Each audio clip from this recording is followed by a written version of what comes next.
દમણની માછી મહાજન સ્કૂલમાં એનડીઆરએફ દ્વારા વિદ્યાર્થીઓ માટે કોમ્યુનિટી અવેરનેસ અને સ્કૂલ સેફટી કાર્યક્રમ યોજાયો.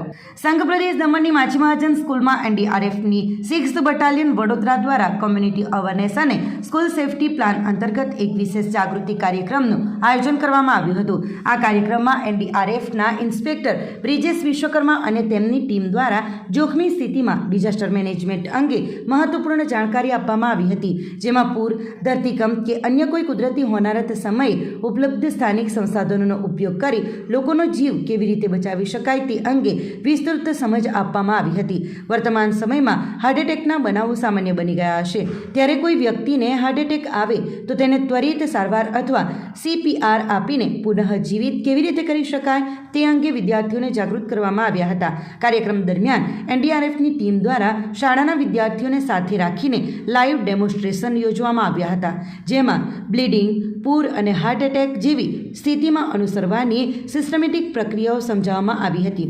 આ કાર્યક્રમમાં અંદાજે 500 જેટલા વિદ્યાર્થીઓ અને સ્કૂલ સ્ટાફે ઉત્સાહભેર ભાગ લીધો હતો. ભવિષ્યમાં કોઈપણ સુરક્ષાને લગતી સમસ્યા સર્જાય તો વિદ્યાર્થીઓ નેતૃત્વ લઈ શકે તે હેતુથી યોજાયેલા આ કાર્યક્રમ બદલ શિક્ષણ વિભાગ અને દમણ ડિઝાસ્ટર મેનેજમેન્ટ ટીમ તથા પ્રશાસનનો આભાર વ્યક્ત કરવામાં આવ્યો હતો. मतलब 1 मिनट में 100 से 120 बार हमको उसको प्रेस सिर्फ कहीं जाना है, ऐसी बोट राइडिंग में तो 3 चीज नहीं करनी है, ओवरलोडिंग कभी नहीं होना है. इस प्रकार से फ्लड हो गया, डिजास्टर हो गया, कोई भी आपदा जैसे अर्थक्वेक हो गया, कोई ऐसी घटना हो जाती है तो अपने संसाधनों का उपयोग करके आप अपने लोगों को कैसे बचाएंगे, इसके बारे में हम बता रहे हैं. और सबसे ज़रूरी चीज़ कि जैसे हार्ट अटैक आज के डेट में कॉमन हो गया है, उससे कैसे किसी व्यक्ति को आ जाए तो उसकी जान को बचाया जा सके, उसे तुरंत जीवित किया जा सके, उसके बारे में हम लोगों को अवेयर कर रहे हैं. जिससे क्या होगा कि कोई भी अगर ऐसी आपदा आ जाए तो यहाँ के समुदाय के लोग अपने लोगों का इस्तेमाल कर अपने लोगों की जान कैसे बचा सकते हैं, इसके बारे में अवेयर करने का काम हम कर रहे हैं सभी. વલસાડના ધરમપુર રોડ પર આવેલ જુજવા પાથરી ગામ નજીક દારૂના નશામાં ધૂત યુવકે વાહન બોલીને હાઈ વોલ્ટેજ ડ્રામા કર્યો. વાહન ચાલકોની સુરક્ષા માટે મૂકવામાં આવેલા રિફ્લેક્ટરવાળા નાના પ્લાસ્ટિકના થાંભલા રસ્તાની વચ્ચોવચ્ચ ખડકી દેતા વાહન ચાલકો અટવાયા.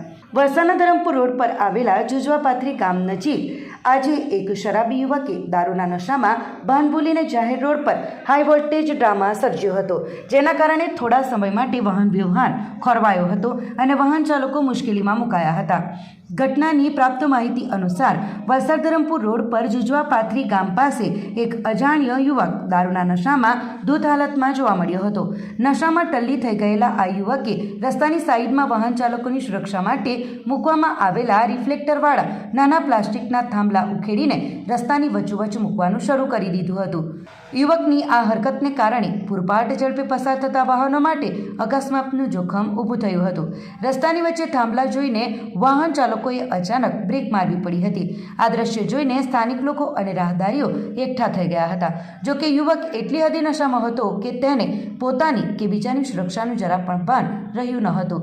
જાહેર માર્ગ પર આ રીતે દારૂ પીને તમાશો કરતા યુવકને જોઈને લોકોમાં રોષ જોવા મળ્યો હતો. ગુજરાતમાં દારૂબંધી હોવા છતાં આ રીતે ખુલ્લેઆમ દારૂ પીને ફરતા તત્વો સામે પોલીસ કડક કાર્યવાહી કરે તેવી લોકમાંગ ઉઠી છે. ભાઈ હાના બાકી મેં કટારો વિડીયો છે મારા ભાઈ ઉઠાઈ હાના બાકી થમલા આ ટ્રાફિક જામ થાય છે બરાબર. આ હાના માટે મેં હાના બાકી મેં ગયા આગળ છે ને આજે આ થાંભલા મેં ગયા તો હાના બાકી મેં ગયા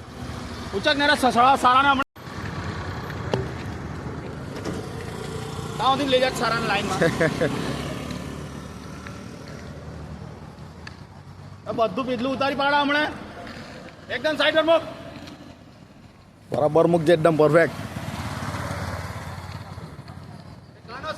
ખબર નહીં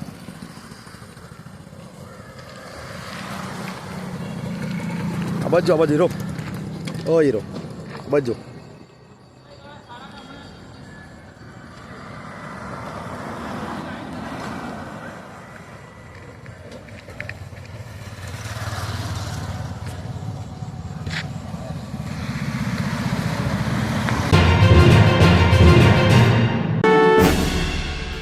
ઉમરગામ પોલીસે ધાડના મુખ્ય સૂત્રધારને ઝડપ્યો. વોન્ટેડ આરોપીની મહારાષ્ટ્રથી ધરપકડ. અનેક ગુનાઓમાં સંડોવણી. ઉમરગામ પોલીસે એક મોટી સફળતા મેળવી છે. પોલીસે ધાડના ગુનાના મુખ્ય સૂત્રધાર અને વોન્ટેડ આરોપી અહેમદ હુસેન મોહમ્મદ સત્તાર વલીમ અહમદ સાવત ઉંમર વર્ષ 49ની મહારાષ્ટ્રના ગોવંડી મુંબઈ ખાતેથી ધરપકડ કરી છે. આ આરોપી 18 સપ્ટેમ્બર 2025ના રોજ પળ ગામમાં થયેલી ધાડની ઘટનાનો મુખ્ય આરોપી હતો. વલસાડ જિલ્લા પોલીસ વડા યુવરાજસિંહ જાડેજાના માર્ગદર્શન હેઠળ જિલ્લામાં મિલકત અને શરીર સંબંધિત ગંભીર ગુનાઓમાં સંડોવાયેલા નાસ્તા ફરતા વોન્ટેડ આરોપીઓને ઝડપી પાડવા માટે વિશેષ ઝુંબેશ ચલાવવામાં આવી રહી છે. ડીવાયએસપી BN દવેની દેખરેખ હેઠળ ઉમરગામ પોલીસે આ કાર્યવાહી કરી છે. આરોપી અહેમદ હુસેન 18 સપ્ટેમ્બર 2025ના રોજ ઉમરગામ તાલુકાના પળગામ સ્થિત માણેક ઇન્ડસ્ટ્રીયલ પાર્કમાં થયેલી ધાડની ઘટનાનો મુખ્ય સૂત્રધાર હતો. મધરાતના સમયે ટ્રક સાથે આવેલા 10 થી 12 અજાણ્યા ઈસમોએ તીક્ષ્ણ હથિયારો સાથે કંપનીમાં ધાડ પાડી હતી. ધાડપાડુઓએ કંપનીના સિક્યુરિટી ગાર્ડ અને વર્કરોને માર મારી બંધક બનાવ્યા હતા. તેમણે તેમના 3 મોબાઈલ ફોનો ઝૂંટવી લીધા હતા અને કોપરનો માલ લૂંટવાનો પ્રયાસ કર્યો હતો. આ બનાવ અંગે ઉમરગામ પોલીસ મથકે BNSની વિવિધ કલમો હેઠળ ગુનો નોંધવામાં આવ્યો હતો. પોલીસે ટેકનિકલ સોર્સના આધારે વોન્ટેડ આરોપી અહેમદ હુસેનને ગોવંડી મુંબઈથી ઝડપી પાડ્યો હતો. તપાસમાં સામે આવ્યું છે કે આરોપી સામે મહારાષ્ટ્રના વિવિધ પોલીસ મથકોમાં પણ ધાડ અને અન્ય ગંભીર ગુનાઓ નોંધાયેલા છે. ઉમરગામ પોલીસે આરોપી સામે કાયદેસરની કાર્યવાહી હાથ ધરી છે. પાલિકાનો કચરો ઉપાડતા ટેમ્પો ચાલકે કારમાં ટેમ્પો ભટકાવી દીધો. વાપીના વૈશાલી 4 રસ્તા પાસે સર્વિસ રોડ ઉપર 4 રસ્તાથી વાપી તરફ આવી રહેલા સર્વિસ રોડ ઉપર એક કાર ચાલક આવી રહ્યો હતો. ત્યારે નગરપાલિકાનો સૂકો ભીનો કચરો ઉઠાવી રિવર્સ લઈ રહેલા ટેમ્પો ચાલકે અચાનક જ ટેમ્પો રિવર્સમાં બહાર કાઢતા સર્વિસ રોડથી આવી રહેલી કારમાં આગળના હેડલાઇટના ભાગે ભટકાવી દીધો હતો. કાર ચાલકને નુકસાન પહોંચ્યું હતું, જેને લઈ મહદઅંશે ટ્રાફિકની સમસ્યા સર્જાઈ હતી. પ્રાપ્ત માહિતી અનુસાર GJ15CL 6552 નંબરની કાર લઈને આવી રહેલા એક કાર ચાલક 4 રસ્તા તરફથી વૈશાલી તરફના સર્વિસ રોડ ઉપર આવી રહ્યા હતા.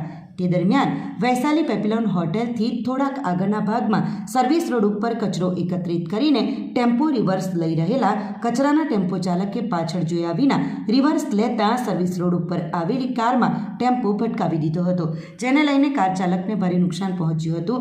અચાનક અકસ્માતની ઘટના થતાં આસપાસના લોકો દોડી આવ્યા હતા, જ્યારે ટેમ્પો ચાલક ટેમ્પો મૂકીને ફરાર થઈ ગયો હતો.